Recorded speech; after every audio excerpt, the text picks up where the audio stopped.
네, 은혜로운 섹터 함께 보고 오셨습니다. 자, 오늘도 시장에 관한 다양한 이슈들이 주가에 탄력을 주고 있는 시점인데요. 사실 이사님, 저도 이제 오늘 시장을 보면은 네.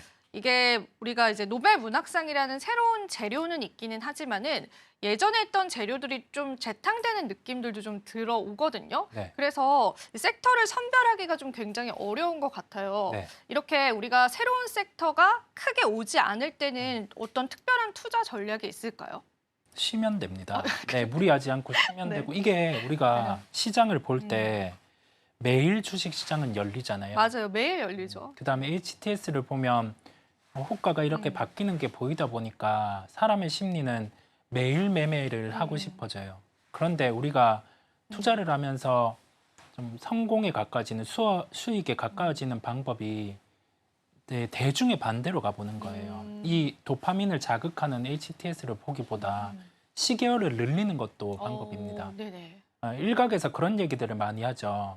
우리가 증권사의 CF를 보면 많은 매매를 이렇게 해야지 우리는 수익을 빠르게 확보할 수 있고 국내 시장에서는 뭐 장기 투자는 이루어질 수 없다. 이런 식의 얘기들을 많이 하는데 그 하에서 이루어내는 사람들이 있거든요. 네. 그렇다 이사님 같은. 아유, 분들. 저는 네. 저는 네. 그렇다 보니까 우리 네. 생각할 게 지금처럼 자, 테마 쪽으로 수급이 한 축으로 쏠리고 그다음에 뭐 소부장 일부 종목 강하고 일부 가고, 네. 예, 그럴 그다음에 제약 바이오로 극하게 쏠렸을 때 약간 포모 현상이 올 수가 있거든요. 그러면 이게 원래 매매하던 이 스타일 원칙을 깨고 추격 매수하는 그 타이밍이 자칫 고점일 수가 있습니다. 예, 그렇다 보니까 포모 현상은 좀 내려놓고 이게 시장이 우리의 결과 안 맞는다 생각을 하면 쉬는 것도 방법이다 보니까요. 방송 보고 이제 준비하는 거죠. 우리 방송 저희 보고, 방송을 보고 준비를 방송 해야죠. 보고 다음 주에 이제 네. 매매할 거 준비하면 되니까 마우스에서 손은 떼고 방송을 봐라. 눈은 네. 방송을 보시면 되겠습니다. 네, 좋습니다. 사실 제가 이런 말씀을 드린 게 우리가 이러한 테마의 상승을 예측할 수가 없습니다. 그래서 만약에 개인 투자자분들은 놓치신 분들이 많을 텐데 그럼 오늘 시장에 나는 또 주인공이 아니네라는 소외감들을 많이 느끼실 것 같아요. 그래서 그런 분들에게는 어떤 팁들이 중요할까 궁금했었는데 일단은 시장의 흐름을 파악하기 위해서 일단은 쉬고 또 저희 방송과 함께하면서 또 우리 투자자분들이 많은 팁들을 좀 얻어가셨으면 좋겠어요. 수출 이야기를 한번 해볼까 합니다. 이제 이달 10일까지 수출이 33% 상승했다는 통계청의 발표가 있었는데 보시면 이제 반도체가 좀 주력으로 수출을 굉장히 긍정적으로 이끌어낸 것으로 보이고요. 그리고 철강 제품들, 선박 제품들도 좀 상승을 했습니다. 이렇게 본다면은 수출주 중에서는 이사님께서 관심 있게 보실 만한 그런 섹터들도 있으실까요? 우리가 수출입 데이터를 어느 순간부터 매달 관심을 가져오고 있어요. 지금은 10월 데이터 일부가 일부예요. 네, 일부가 발표가 맞아요. 되었잖아요. 그러면 우리가 생각해 볼 것, 대중들은 이 데이터를 매번 집계를 해서 보죠. 그런데 주식시장 같은 경우는 매일 열립니다. 가격에 이미 그 데이터는 반영이 되어 있어요. 아주 높은 수치가 나오지 않는 이상 주가는 그 데이터에 반응을 잘 하지 않습니다. 다만 주식시장 참여자들 같은 경우가 많이 그 데이터를 확인하다 보니까 그냥 데이터가 잘 나왔네라고 하면서 종목을 진입을 하는 거죠. 그러면 여기에서 우리가 앞서 나가는 방법은 데이터보다 반보만 빠르면 돼요. 이 주식시장에서 반보만 빠르면 되거든요. 어떻게 빠를 수가 있을까요? 이 데이터보다. 반보 빠른 개인 건 투자자분들이 어렵지 우리가 않을까요? 그냥 네. 기본적으로요. 만약에 뭐 화장품주 수출주 중에 화장품주를 본다라고 합니다. 그러면 우리 쉽게 1분기에서 2분기 들어올 때 실적이란 게 좋아지면서 화장품주가 올라왔어요. 그다음에 이게 연속성이 있냐라는 점은 우리나라만 화장품이 판매된 게 아니라 미국에서도 판매됐죠. 그렇죠. 그런데 중국에서는 최근에 부진하잖아요. 네, 맞아요. 근데 이게 판매된 가격대를 보면 예전에는 중국 시장에서 우리나라 고가 제품이 잘 팔리면서 화장품 주가 좋았는데 지금은 북미 시장에서 중저가 제품이 팔리면서 우리나라 화장품주들이 좋아졌어요. 그러면 비교를 해보는 겁니다. 과거에 중국에서 고가 제품이 잘 팔릴 때 화장품주들의 이익 대비해서 시가총액을 도출할 때 주가 수익 비율이란 걸 도출을 하는데 그 상단이 20배 중후반 정도 됐었어요. 마지막 피날레 때. 지금 미국이 사이클에서 1등주인 뭐 실리콘투 이런 종목이 주가 수익 비율이 20배 중후반까지 올라왔다가 이제 꺾였거든요. 그러면 좀 더 타이트하게 보는 거죠. 2분기 실적이 좋았어요. 그러면 3분기 실적도 지금 뭐 아마존의 프라임데이라든지 아니면은 이전에 시작이 뭐, 됐죠. 네, 판매되는 부분들을 보면 랭크도 상위에 랭크가 돼 있잖아요. 당연히 실적에 대한 결과는 좋겠죠. 그러면 2분기, 3분기에 바뀐 부분이 뭔지 고민해 보는 겁니다. 비용 단위죠. 물류비 같은 경우가 늘었고요. 아, 맞아요. 그다음에 2분기보다 3분기에 적용되는 환율이 수출주에게는 불리합니다. 그러면 동일한 매출을 거뒀을 때 여기에서 비용 단위 더 물류비 환율이 불리하게 적용이 되잖아요. 그러면 조금 더 세부적으로 가봅니다. 실리콘투 같은 경우가 환율이 떨어졌을 때 마진이 떨어질 수 있다고 해서 주가가 빠졌죠. 그런데 환율이 적용되는 비율은 시점이, 네. 낮아요. 전체 수익에서 한 자리거든요. 아, 그래요? 그러면 네. 환율을 빼봅니다. 네. 환율 제거하고 보면 3분기 실적은 평이하게 나올 텐데 왜 주가는 여기에서 못 올라오느냐라고 하면 늘어난 거는 상반기 대비해서 늘어난 거는 마케팅 비용이에요. VT, 실리콘트, 특히 VT 같은 경우는 일본 시장에서 원래 주 제품을 판매를 하다가 미국 시장으로 새롭게 진출을 했습니다. 예, 네. 그렇다 보니까 마케팅 비용이 초기에는 더 늘어날 수 있겠죠. 그래서 비용 단위 늘어나다 보니 눈에 보이는 실적은 나쁘지는 않지만 긍정적이지만 이 비용이 어느 정도 반영될지는 물음표인 거예요. 네. 그렇다 보니 시장 참여자들은 이거를 주저하는 겁니다, 지금. 그러면 우리는 접근을 어떻게 하냐면 비용 단위 어느 정도 반영될지 모르는데 그 수치는 상반기보다는 높아요. 그러면 미리 이 정도 주가 조정이 나왔으니 매수를 한다라고 하기보다 3분기 실적을 확인하고 접근하는 게 더 낫습니다. 왜냐하면 실적에 대한 예상치의 눈높이가 높아져 있기 때문이죠. 예, 그래서 아까 초반에 말씀드린 부분처럼 기다리는 것도 하나의 투자인 게 무작정 화장품이 좋으니까 수출입 데이터가 잘 나왔으니까 이거를 지금 가격에 산다라는 점은 1차원적인 거죠. 좀 더 세부적으로 남들보다 반보 앞서 가야지 수익을 볼 수 있는 거기 때문에 3분기 실적을 확인할 필요가 있음을 말씀을 드립니다. 오늘 수출 데이터도 또 우리 주식시장에서 많이 거론이 됐었는데요. 사실 우리가 이 데이터보다 한 발 앞서기 위해서는 다양한 요인들을 좀 확인을 해봐야 합니다. 마케팅 비용이라든지 환율적인 부분들까지 체크를 하시면서 실적 발표를 실제로 보고 우리가 매수를 해야 하는지 아니면 그 전에도 매수가 유효한지에 관해서도 여러분들이 면밀하게 좀 생각을 해보셔야 될 것 같아요. 이사님께서 항상 그런 데이터적인 부분들을 한 발 앞서서 짚어주시기 때문에 여러분들이 참고를 해보시면 좋을 것 같고요. 일단은 수출 관련해서는 반도체는 여전히 계속 주력으로 이제 거론이 되고 있습니다. 그럼에도 불구하고 주가가 그렇게 탄력적이게 따라가지는 못한다라는 그런 느낌이 들거든요. 네. 그 이유들이 꼭 있을까요, 이사님?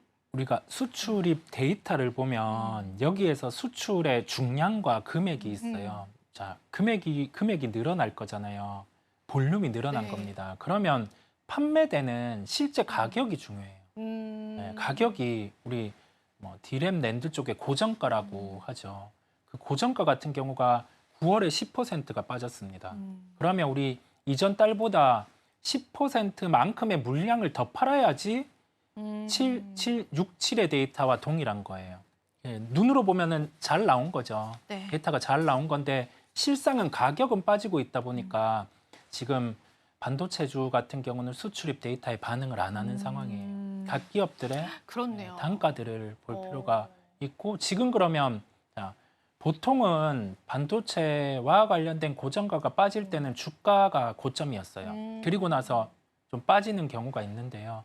지금은 주가가 미리 삼성전자라든지 이런 종목들은 빠져 있다 보니까 빠져있죠. 네. 여기에서 긍정의 변수가 나타날 때 어, 발목을 잡고 있는 삼성전자는 HBM3의 진행이라든지 테스트를 통과하는 네, 부분들이라든지 그런 부분이라든지 아니면은 뭐 SK 하이닉스는 HBM3 이외에 이제 HBM4까지 빨리 간다든지 지금 시장에서 기다리고 있는 것을 충족을 해주면 빠져 있는 주가기 때문에 복원은 빠를 수 있어요.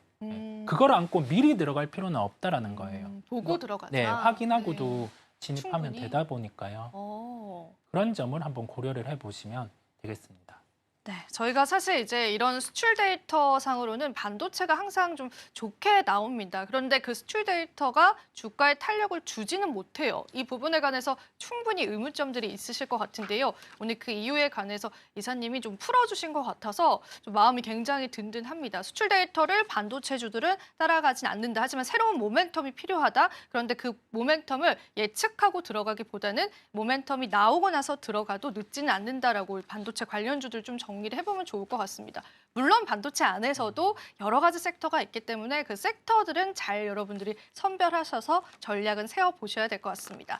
자, 그렇다면 저희가 또 앞서 이야기했던 제약바이오주들 이야기로 돌아가야 될 것 같아요. 오늘 또 이사님께서 제약바이오 섹터를 뽑아 오셨잖아요. 그래서 조금 더 자세히 좀 들여다보면 좋을 것 같은데 저는 일단 오늘의 제약바이오주는 주인공이기는 하지만 그만큼 악재에 있는 종목군들도 많은 것 같거든요. 그렇습니다. 그래서 누구는 울고 누구는 웃고 있지 않을까. 내가 어떤 종목을 가지고 있느냐에 따라서 시장에 관한 관점들 다를 것 같아요. 네. 어떤 전략 잡아보면 좋을까요? 맞아요. 부정적인 소식이 나온 건 HLB 같은 HLB 경우가 그룹주들. 네, 우리 그 FDA와 관련된 결과가 미뤄진 거죠. 네, 미뤄졌다 보니까 3월 말쯤에 나올 수 있게 되는데 그래서 이제 시간으로는 급하게 그렇게 떨어져야 하는 면은 아니지만 좀 이게 원래는 10월, 뭐 11월 정도의 데이터가 예정이었다 보니까 그걸 보고 진입한 주체들은 좀 빠르게 매도를 했습니다. 근데 보유하고 계신 분들 같은 경우는 지금 다시금 뭐 연말 내년에 갔을 때는 좀 이 데이터에 대한 기대감으로 주가가 반등할 수 있기에 좀 가지고 가보는 대응 개파락이 나왔기 때문에 그런 부분을 열어두고요. 그 다음에 긍정 같은 경우는 리가켄 바이오라는 기업이 기술 수출을 단행을 했어요. 네. 그러면 우리 생각해 볼 게 이 금액이 한 9천억대였죠. 9,700억 네. 정도 됐어요. 이 고형암과 관련된 물질인데 리가켄 바이오도 그렇고 다른 기업들도 그렇고 이 물질에 대해서 주물질이 있고 부물질이 있어요.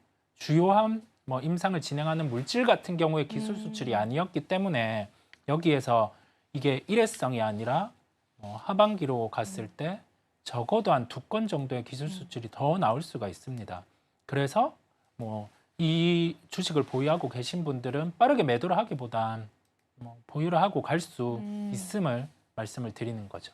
네, 오늘 리가켄 바이오에 관한 소식들이 주가 탄력으로 이어지진 않았지만 추가적으로 우리가 또 상향을 바라볼 수 있는 부분인 것 같고요. 아까 악재로 HLB를 언급을 해주셨잖아요. 네. 그런데 이제 추가적으로 저는 이 종목군들 중에서 또 다른 악재가 있었던 게 이제 삼천당 제약이었잖아요. 네네. 그 종목 같은 경우에는 특허 침해 소송에 관한 이야기들이 들려왔는데 주가가 좀 반등을 했습니다. 네. 이 부분은 어떻게 좀 풀어봐야 될까요, 이사님?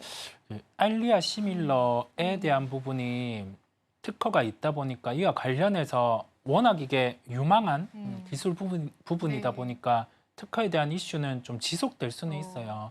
그런데 이게 이미 상반기에 있었던 소식인데 한 번 더 휴일 전에 다뤄진 부분이 있었고요. 주가는 이를 반영해서 좀 급하게 매도가 나오긴 했는데 다시 좀 복원이 복원이 바로 나타나더라고요. 다시 네. 나타나고 있습니다. 그래서 우리가 기사화가 되고 해석을 좀 빠르게 할 필요가 있어요. 네.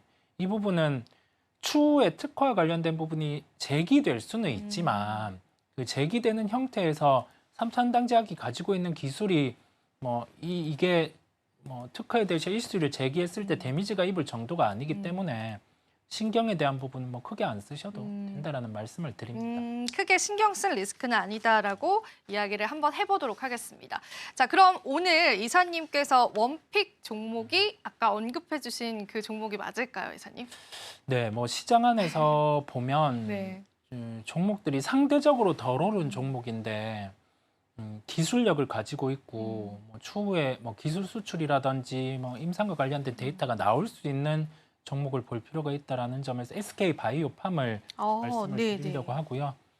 실적이 나오는 대형 제약 바이오주입니다. 그래서 실적 시즌 들어갔을 때도 명분이 있는 거죠. 우리는 실적이 나오고 예상치를 상회하는 실적이 나올 수 있다 보니까 주가는 좀 더 견조하게 움직일 수 있고 그다음에 파이프라인의 성과 내전증과 관련된 물질 그런 부분도 데이터가 잘 나오는 상황이다 보니까 앞으로의 성과 같은 경우는 실적으로도 충분히 보여줄 수 있는 요인을 가지고 있습니다. 그래서 상대적으로 좀 덜 오른 면이 있다 보니까 여기에서는 제약바이오 중에서 근데 오늘 시세가 조금 나오고 있긴 네네. 하거든요. 이거는 사실 무관한 건가요? 또 너무 조금 올라서 맞아요. 네. 네, 제가 그 오전에 보기에는 그렇게 오르지는 괜찮았는데, 않았는데 그쵸? 네, 네. 지금은 좀 올라와 있다 보니까 막 네, 불처럼 추격을 하시기보다 조금 오늘 한 시가 정도 가격을 염두에 두고 가격 조정이 나오면 매수해 보는 거고 아니면은 그냥 내게 아니구나 하면서 패스를 하시면 되겠습니다. 실질적인 사업의 구조를 가지고 있기 네. 때문에 이제 그 부분들이 주가의 탄력을 충분히 줄 수 있고 다른 제약바이오 섹터군들에 비해서는 그래도 조금은 저평가되어 있는 구간이다라고 해석을 해볼 수 있겠어요. 그런데 앞서서 리가켄바이오 말씀을 해주셨잖아요. 네. 리가켄바이오 하면은 오리온이 좀 떠오르지 않으세요, 이사님? 네, 맞아요. 오리온 주가 같은 경우에 대해서 나아간다는 거는 조금 더 우리가 너무 멀리 간 걸까요? 오리온의 주가를 바라보는 것도? 외국인 입장에서 먼저 볼게요. 외국인 입장에서는 본업이 만약에 뭐 식품이라든지 아니면 제약바이오 이렇게 그렇네요. 네. 이제 나눠져 있는데 신사업을 조금 이렇게 좀 다른 쪽으로 하고 하는 거를 있다. 안 좋아하다 네. 보니까 그 결과가 나오고 매도를 많이 하기는 했어요. 맞아요. 예, 그럼에도 불구하고 주가는 워낙 빠졌어요. 맞아요. 예, 월별 실적을 발표하는 기업인데 뭐 데이터가 깨지지가 않았음에도 불구하고 주가는 빠졌었단 말이죠. 그런데 뭐 리가켄바이오 같은 경우는 신고가가 나오잖아요. 네. 결과를 보여주는 상황이다 보니까 오리온 또 연결해서 볼 수 있을까? 네, 하나의 네. 아이디어로 보시면 괜찮다라고 보시는 거예요? 뭐 좋은 오. 결과가 있지 않을까라는 생각을 해봅니다. 네, 사실 리가켄바이오의 주인은 오리온으로 알려져 있습니다. 올해 3월에 주인이 변경이 됐고요. 리가켄바이오의 이러한 호조 소식이 또 어떻게 펼쳐질지에 관해서 궁금했었는데 오늘 그 부분도 풀어주신 것 같습니다. 자, 오늘도 도움 말씀 주신 이사님께 감사 인사드리면서 보내드리도록 하겠습니다. 이사님 고맙습니다. 지금 바로 구독을 눌러보세요. 실시간 경제 뉴스, 투자 전문가들의 다양한 시황과 정확한 분석, 또 알찬 투자 정보까지 신뢰할 수 있는 저희 서울경제TV와 함께하세요.